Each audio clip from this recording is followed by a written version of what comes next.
Dear students, I am Dr. Rajiv Sapre, and this is the next lecture about the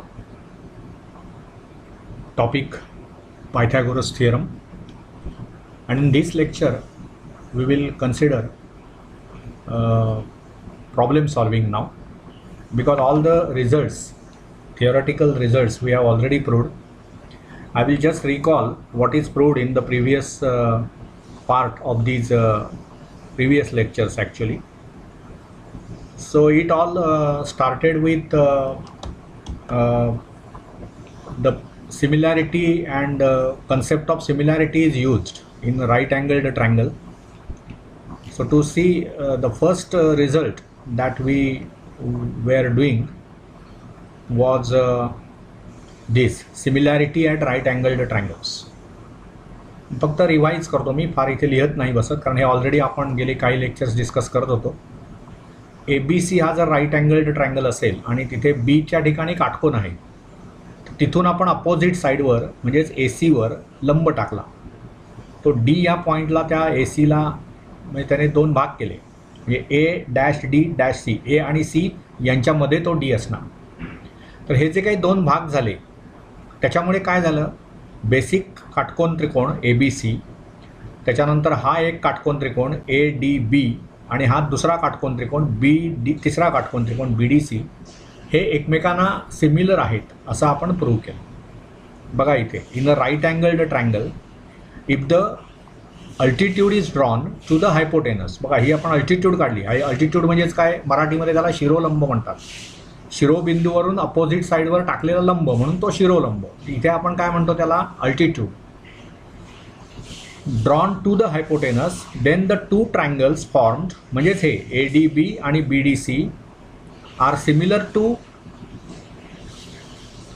original triangle म्हणजेच ABC and also to each other. म्हणजेच काय सिद्ध केलं आपण याच्यामध्ये, ADB हा जो त्रिकोण तयार होतो, काटकोन त्रिकोण आहे तो, BDC हा दुसरा काटकोन त्रिकोण आणि बेसिकली ABC हा काटकोन त्रिकोण, हे तीनही एकमेकांना सिमिलर आहेत असं आपण त्या रिझल्टमध्ये सिद्ध केलं. कसं आहे, आपण ज्यावेळी कुठल्याही एक्झरसाईजमधले प्रॉब्लेम सोडवायला सुरुवात करतो ना, त्याच्या आधी एक 10 मिनटं खर्च करून आपणाला काय काय रिझल्ट्स आपण आत्तापर्यंत प्रूव्ह केले, because those results are to be used in solving the problems. त्याच्यानंतर थिअरम ऑफ जॉमेट्रिक मीन आपण बघितला. म्हणजे काय झालं बघा, इथे PQR हा त्रिकोण आहे, काटकोन त्रिकोण, आणि त्याच्यामध्ये क्यूच्या ठिकाणी काटकोन झालेला आहे. मग क्यूवरून आपण अपोजिट साईड म्हणजे हायपोटेनसवर लंब टाकला. मग त्यामुळे काय झालं बघा की QS हा त्या म्हणजे त्या अल्टिट्यूडची लेंथ आहे QS. तर आपलं असं म्हणणं आहे की बघा, in the right angled triangle the perpendicular segment to the hypotenuse from the opposite vertex, म्हणजेच ही इथली QS सॉरी, तर it is the geometric mean of the segments into which the hypotenuse is divided. आता या perpendicular drop केल्यामुळे ही जी hypotenuse आहे PR, त्याचे दोन भाग झाले. कुठले झाले, RS आणि PS. तर ह्या दोन, आता हे म्हणजे काय आहेत, हे लेंथ आहे ना, लेंथ ऑफ RS म्हणजे एक रिअल नंबर आहे, आणि PS ही त्या दुसऱ्या सेगमेंटची लेंथ आहे. ह्या दोन रिअल नंबर्स आहेत, त्यांचा जॉमेट्रिक मीन म्हणजे हे QS असतं. आता मग त्याच्यासाठी तुम्हाला काय थिअरी माहिती पाहिजे की जर माझ्याकडे तीन नंबर्स असतील, तीन रिअल नंबर्स असतील, ओके, समजा ABC हे ते तीन रिअल नंबर्स आहेत, then B is geometric mean of AC म्हणजेच A and C if B² is equal to AC. मग इथे तुम्ही काय म्हणताय, ही लेंथ जी आहे QS, इथे तुम्ही असं म्हणता QS is geometric mean of what, जे दोन भाग झाले त्या हायपोटेनसचे, कुठले झाले तर PS आणि SR, geometric mean of PS and SR. Okay, म्हणजेच काय मिळालं तुम्हाला बघा, QS² is equal to PS into SR. हा रिझल्ट आपण तिथे प्रूव्ह केला. This is called theorem of geometric mean. मग फेमस पायथागोरस थिअरम आपण प्रूव्ह केला. मग त्याच्यामध्ये काय म्हटलं आपण, in a right angled triangle, हे महत्त्वाचं आहे, इन हा पायथागोरस थिअरम, नुसतं PT म्हणतो त्याला. In a right angled triangle जर काटकोन त्रिकोण नसेल तर पायथागोरस थिअरमचा काही संबंधच नाही आहे. So in right angled triangle, the square of hypotenuse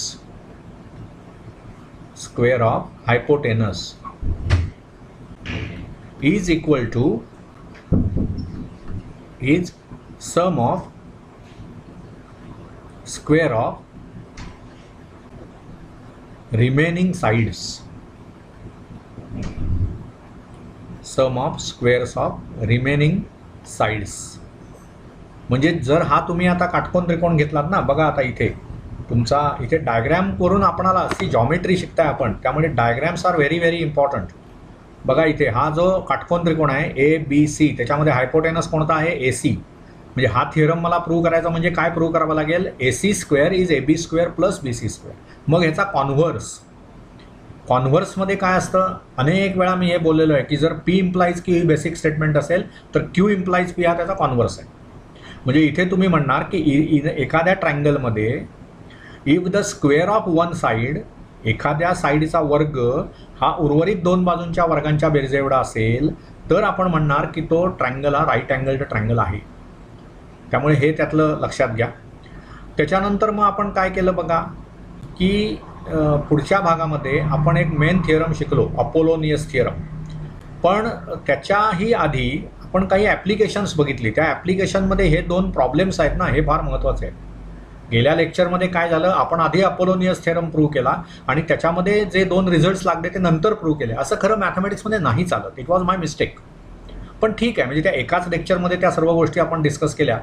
त्यामुळे तुम्ही काय करू शकता की तो भाग आहे तो आधी ऐकू शकता आणि मग हे ऐकू शकता. अर्थात ते मी पुन्हा पुन्हा एक्सप्लेन केलेलं आहे, हाऊ वी यूज्ड. मग त्याच्यामध्ये आपण काय म्हटलं बघा, पहिला प्रॉब्लेम असा होता की in a triangle A B C, बघा angle C is an acute angle. हा इथे ॲक्यूट अँगल आहे बघा, लघु कोन आहे तो. ओके.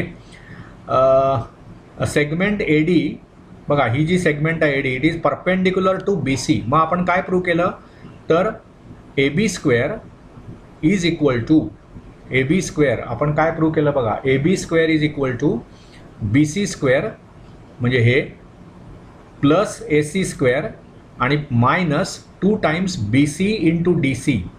बघा बी सी म्हणजे कुठलं, हे B C 2 times B C into D C असं आपण तिथे सिद्ध केलं. आणि जर तो ऑप्ट्यूज अँगल असेल, बघा in triangle A B C angle A C B is an obtuse angle. बघा हा A C B obtuse angle आहे. आणि तेच केलं आपण, A D is perpendicular to B, A D is perpendicular to B C. आता B C ही segment आहे, हा इथे सीच्या ठिकाणी विशाल कोन आहे, ऑप्ट्यूज अँगल आहे. त्यामुळे काय होणार बघा, हा जो परपेंडिक्युलर मी ड्रॉप करणार तो बी सीवर नाहीच पडणार, तो बी सीच्या बाहेर पडणार. मग त्याच्यासाठी आपल्याला बी सी जेवढी लागेल तेवढी आपण वाढवायची ती, आणि मग तो परपेंडिक्युलर ए डी आपण काढला. आणि मग इथे आपण काय प्रूव्ह केलं, A B square is equal to B C square plus A C square plus 2 B C into C D असं आपण प्रूव्ह केलं. आणि त्याच्यावरून मग अपोलोनियस रिझल्ट आपण प्रूव्ह केला. अपोलोनियस थिअरम काय सांगतो आपल्याला, जर ए बी सी हा ट्रायंगल असेल, ए डी हा आपण बी सीवर टाकलेला परपेंडिक्युलर असेल, एम हा मिडपॉईंट असेल. अपोलोनियस थिअरममध्ये मिडपॉईंट हा विषय येतो. तर आपण असं सिद्ध केलं की A B square plus A C square is equal to 2 times A M square plus 2 times M B square, किंवा ते एम सी स्क्वेअर म्हणू शकता, कारण एम बी आणि एम सी सेम आहे. का तर एम हा बी आणि सीचा मध्यबिंदू आहे. पण हे जे काही सर्व रिझल्ट्स आपण बघितले ना, त्याचा वापर करून तुम्हाला हे पुढचे प्रॉब्लेम्स सोडवायचे आहेत, हे त्यातलं लक्षात घ्या. आणि त्याच्याही आधी राहिलेली एक गोष्ट आपण आत्ता आधी पूर्ण करूया की त्याच्यामध्ये आपल्याला असं शिकायचं आहे की what is meant by Pythagorean triplet. That is actually the where chapter begins. तर आपण ते थिअरम्स आधी केल्यामुळे आपल्याला तो विषय राहिला. तर इथे काय होईल बघा, पायथागोरियन ट्रिपलेट्स. ट्रिपलेट याचा अर्थ काय, 3 गोष्टींचा संग्रह, ट्रिपलेट. ओके. टुपल म्हणजे 2, एन टुपल म्हणजे एन गोष्टींचं कॉम्बिनेशन. म्हणजे समजा तुम्ही आता असं म्हटलं की एक आपण ब्रॅकेटमध्ये ए बी सी असं लिहिलं तर ह्याला म्हणायचं ट्रिपलेट. मग ही ट्रिपलेट म्हणजे कुठलेही 3 नंबर्स तुम्ही घेतले, समजा 3, 4, 5 ही ट्रिपलेट झाली. ओके. मग 1, 2, 3 ही ट्रिपलेट झाली. 4, 6, 10, 6, 8 आणि 10 ही ट्रिपलेट झाली. अशा सर्व ट्रिपलेट्स आहेत. मग ह्याला पायथागोरियन ट्रिपलेट आपण असं कधी म्हणणार, तर त्यातला एक नंबर जो असेल त्याचा वर्ग हा इतर दोन नंबर्सच्या वर्गांच्या बेरजे एवढा पाहिजे. आता इथे 3, 4, 5 मध्ये काय होतं बघा, 5चा वर्ग 25, हा 3चा वर्ग अधिक 4चा वर्ग असं त्या बेरजे एवढा येतो. 16 आणि 9 25, 5चा वर्ग 25. म्हणजे ABC will be called as a Pythagorean triplet when C² is equal to A² plus B². असंच काही नाही आहे, you can have B² is equal to A² plus C², और third thing that B² C² झालं ना, मग A² is equal to B² plus C². यातलं एक जरी घडत असेल, प्रत्येक वेळी काय C हा मोठा असेल असं नव्हे ABC मधला, तर त्यातल्या मोठ्या संख्येचा वर्ग हा इतर दोन लहान ज्या संख्या असतील त्यांच्या वर्गांच्या बेरजे एवढा जर असेल तर आपण त्याला पायथागोरियन ट्रिपलेट असं म्हणतो. हे त्यातलं लक्षात घ्या. मग इथे त्यांनी चांगली थिअरी तुम्हाला दिलेली आहे आणि त्याच्यामध्ये एक मुद्दा आणखी त्यांनी घेतलेला आहे की when you can form Pythagorean triplet, कुठलेही दोन नंबर्स दिल्यानंतर पायथागोरियन ट्रिपलेट कशी तयार करायची असं त्यांनी एक तुम्हाला काम सांगितलेलं आहे. बघा इथे त्यांनी दिलेलं आहे तुम्हाला, बघा, in a triplet of natural numbers. आता हे नॅचरल नंबर्स का हवेत? नॅचरल नंबर्स म्हणजे कोणते? 1, 2, 3 and so on, these are natural numbers. 0 हा नॅचरल नंबर नाही आहे आणि हे आपण we are talking about triangles. त्यामुळे काय होणार, कुठलीही साईड ही त्यातली 0 असू नाही शकत. त्यामुळे ABC अशी जर मला एक ट्रिपलेट मिळालेली असेल, ओके, तर काय म्हणतोय आपण बघा, if the square of the largest number, we are never claiming that largest number हा तिसरा असला पाहिजे. If the square of largest number is equal to the sum of the squares of the remaining 2 numbers, then the triplet is called Pythagorean. बघा 11, 60 आणि 61, याच्यामध्ये मोठी संख्या कोणती? 61. इथे पण बघा माझ्या या सर्व ट्रिपलेट्स ज्या मी लिहिलेल्या आहेत त्यातली पहिलीच ट्रिपलेट बघा, तिथे आपण काय लिहितोय बघा, 3, 4, 5. मग यातली मोठी संख्या कोणती आहे? 5. मग इथे लिहिलं आहे आपण 5चा वर्ग हा इतर दोघांच्या वर्गांच्या बेरजे एवढा आहे. तसंच तिसरी तिथली संख्या बघा, 6, 8 आणि 10 ही ट्रिपलेट आहे, त्याच्यामध्ये 10 ही मोठी संख्या आहे. मग 10चा वर्ग हा बघा, तुम्ही विचार करा, हा वर्ग 6 वर्ग अधिक 8 वर्ग आहे का? तर आहे ना. 8चा वर्ग 64, 6चा वर्ग 36, 64 अधिक 36 म्हणजे 100 झाले, म्हणजे 10चा वर्ग आला. So this is a Pythagorean triplet. This is a Pythagorean triplet. But in between whatever 1, 2 and 3 we have, it is not Pythagorean triplet. कारण त्यातला मोठी संख्या कोणती? 3, त्याचा वर्ग 9 आणि इथे 1चा स्क्वेअर अधिक 2चा स्क्वेअर. नाव 9 इज 3चा वर्ग, तो 9 आणि ओके असं लिहूया आपण, 9 that is 3 squared is not equal to 1 square plus 2 square. It is not equal. So 1, 2, 3 is not Pythagorean triplet. Not Pythagorean triplet. But this is a Pythagorean triplet, this is a Pythagorean triplet. यांनी एक example दिलं आहे, 11, 60, 61. So it is not it is a Pythagorean triplet. Okay, 5, 12, 13 he Pythagorean triplet आहे. 8, 15, 17 ही Pythagorean triplet आहे. कारण बघा 17चा वर्ग 289, 15चा 225 आणि 8चा 64. 225 आणि 64 म्हणजे 289 झाले. तो Pythagorean triplet we got. So I hope you understood what is Pythagorean triplet. त्यामुळे असं लक्षात घ्या आता की जर माझ्याकडे आधी ट्रिपलेट म्हणजे काय, तर 3 रिअल नंबर्स तुम्ही ब्रॅकेटमध्ये एन्क्लोज करता, सेपरेटेड बाय कॉमा. बघा इथे कॉमा आहे त्यांच्यामध्ये आणि त्यातला जो लार्जेस्ट नंबर आहे तो बघायचा, त्याचा स्क्वेअर करा. आता तो जो स्क्वेअर आला तो उरलेल्या दोन संख्यांच्या स्क्वेअर्सच्या बेरजे एवढा असेल तर आपण म्हणणार की ती पायथागोरियन ट्रिपलेट आहे, अन्यथा नाही. So simple. हां, आता इथे बघा पायथागोरियन ट्रिपलेटचा त्यांनी एक फॉर्म्युला तुम्हाला दिलेला आहे. काय फॉर्म्युला दिला आहे बघा, फॉर्म्युला असा दिलेला आहे की तुम्हाला त्यांनी सांगितलं आहे बघा, if ABC are natural numbers. ते बघा नीट मी एक्सप्लेन करतो. आपण प्रॉब्लेम सॉल्विंग पाहिजे तर पुढच्या लेक्चरला करू, तो इश्यू महत्त्वाचा नाही आहे. प्रॉब्लेम सॉल्विंग तर आपण करणारच आहोत. पण इथे बघा त्यांनी काय सांगितलं आहे, ABC हे 3 नॅचरल नंबर्स आहेत आणि A ग्रेटर दॅन B असेल. बघा जर असं दिलं आहे तुम्हाला ABC are natural numbers.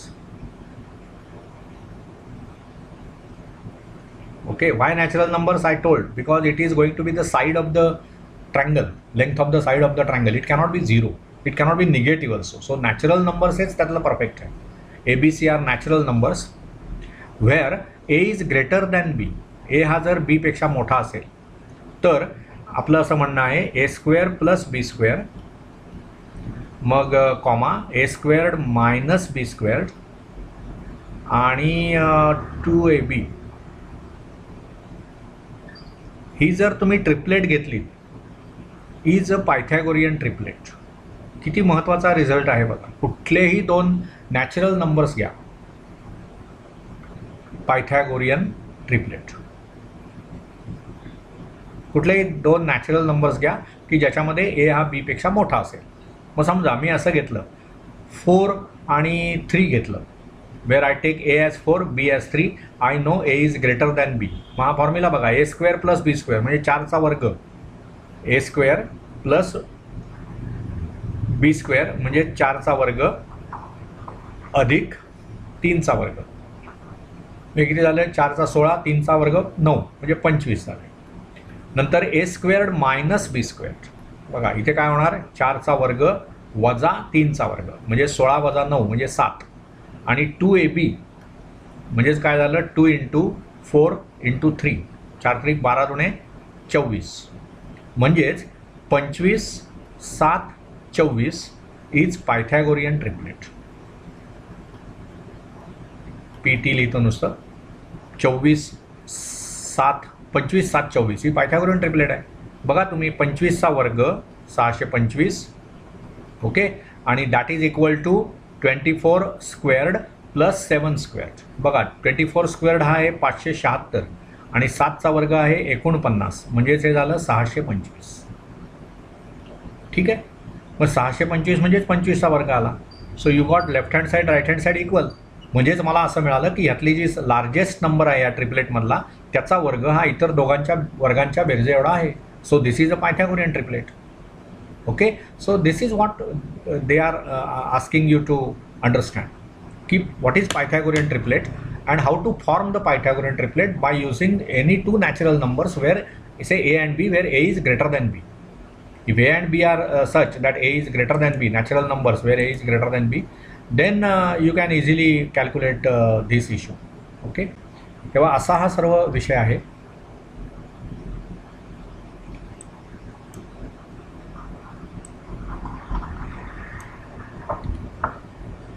Okay, so this is all about Pythagorean triplets. आणि इथे बघा तुम्ही 9वीमध्ये 30 60 90चा थिअरम शिकला.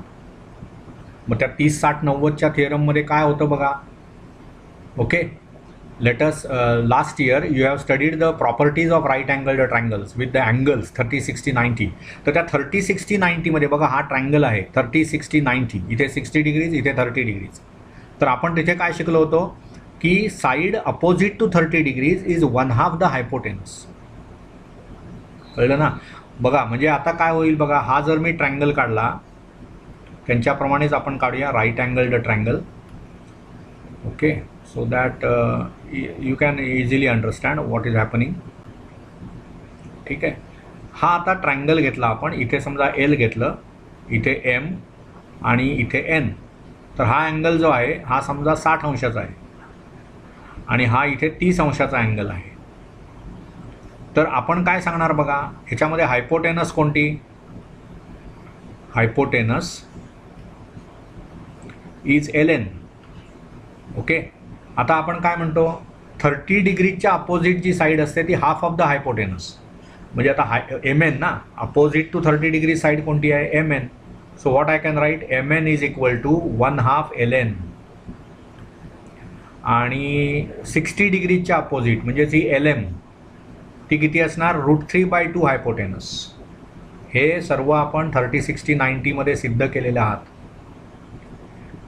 बरोबर ना.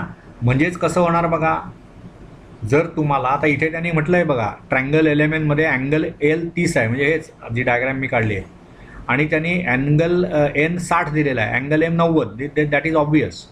ओके, आता काय त्यांनी सांगितलं आहे, जर LN 6 असेल तर बाकीच्या साईड्स मला काढायच्यात. LN जर 6 असेल तर काय होणार बघा, 30 डिग्रीच्या अपोजिट हायपोटेनसची लांबी 6 आहे, त्यामुळे MN किती येणार बघा, MN इज 1/2 × 6 म्हणजे ते 3 येणार. आणि हे जे LM आहे ते किती येणार, √3/2 टाइम्स हायपोटेनस, √3/2 टाइम्स 6 म्हणजेच ते येणार 3√3. असं तुम्हाला ते वापरता येतं. ॲक्च्युली आता कसं झालं बघा, ती एक साईड त्याची 3 झाली, दुसरी 3√3 झाली आणि तिसरी झाली काय झाली हायपोटेनस, ती 6 आहे. मग ह्याचा स्क्वेअर किती होणार बघा, 3चा स्क्वेअर म्हणजे 3 squared plus 3√3 squared is equal to 6 squared. म्हणजेच हे 9 अधिक हे 27 बरोबर 36. लक्षात आलं का? म्हणजे ह्या सर्वांचा बेस तोच आहे. तसंच तुम्ही आणखी एक थिअरम शिकला होता इफ यू रिमेंबर, 45 90 रिझल्ट. मग त्याच्यामध्ये काय सिद्ध केलं होतं बघा, समजा हा ट्रायंगल असेल, इथे जो अँगल आहे बघा हे इथे 45 असेल, तर मग इथे पण नॅचरली 45 पाहिजे, कारण हा इथे काटकोन आहे. समजा हे तुम्ही LMN पुन्हा लिहिलं तर मग 45 90 जो थिअरम आहे, I will erase this part because already this is known to you. हे सर्व मी पुसून टाकतो. ठीक आहे. मग 45 90 थिअरम काय सांगतो आपल्याला की side whenever it is 45 90 triangle, then sides other than hypotenuse ज्या आहेत त्या 1/√2 टाइम्स हायपोटेनस असतात. So here in this particular diagram what I can say, LM will be same as MN आणि it will be same as 1/√2 times hypotenuse. त्यामुळे 1/√2 LN. म्हणजे जर तुम्हाला असं सांगितलं की हायपोटेनस समजा असं सांगितलं मला 4√2 आहे, तर मग LM किती येईल बघा, LM पण आणि MN पण, सॉरी LM आणि MN दोन्ही काय येणार 1/√2 into 4√2. So that √2 gets cancelled. Hypotenuse जे आहे म्हणजे ते 4 येईल. ओके, ह्या साईड्स 4 येतील आणि या जर एकदा 4 आल्या तर मग बघा पायथागोरस प्रॉपर्टीप्रमाणे काय होणार, 4 square plus 4 squared must be equal to LN square. पण हे झालं 32, म्हणजे इथे काय मिळालं तुम्हाला, LN स्क्वेअर्ड इज 32. मग त्याच्यामुळे LN किती आलं, √32. आणि √32 म्हणजेच काय आलं, 4√2. Okay, so this is how these things are related with each other. तेव्हा या लेक्चरमध्ये आपण पूर्वीचे सर्व थिअरम्स आपण काय होते प्रूव्ह केले त्याचा आढावा घेतला आणि आपण पायथागोरियन ट्रिपलेट हा एक नवीन प्रकार शिकलो. कुठलेही दोन नॅचरल नंबर्स तुम्ही घेतलेत A आणि B, where A is greater than B, तर आपणाला पायथागोरियन ट्रिपलेट कशी तयार करता येते हे आपण या लेक्चरमध्ये बघितलं. I hope you enjoyed this lecture. Thank you. We will continue in the next lecture. At the end again, I will always appeal you to subscribe my channel if you have not yet. Channel name is Maths Made Easy by Dr. Rajiv Sapre, and take advantage of all these lectures. Thank you.